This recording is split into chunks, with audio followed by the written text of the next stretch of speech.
Hello mga Didis! 2024 na! So, isa ka rin ba sa naghahanap ng magandang opportunity this 2024? Or gusto mong mabago yung takbo ng buhay mo at ng buong pamilya mo sa taong to?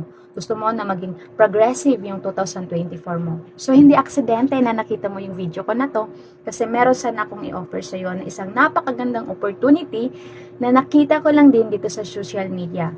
So, sobrang liit ng punang puhunan nito. Sa halagang 2,000 pesos, pwede ka na magkaroon ng sarili mong negosyo. At ang maganda pa doon, meron po itong kapalit na products.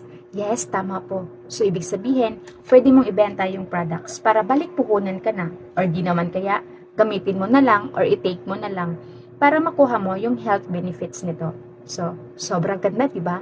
At hindi lang yan, dahil pioneering stage ang company natin, nagbibigay ito ng cash rewards. Yes, tama. Hindi ka pa member nun ha, pwede ka nang magkaroon ng cash rewards. So, paano naman? So, sa bawat successful sign up mo doon sa link ng sponsor mo, is magkakaroon ka ng 150 pesos na cash reward galing sa company kahit hindi ka pa member. At once na naging successful yung sign up mo, magkakaroon ka ng sarili mong link na kung saan pwede mo yung ipasa sa mga kaibigan mo or sa mga FB friends mo. At once naging successful din yung sign up nila, magkakaroon ka ng 50 pesos bawat isa.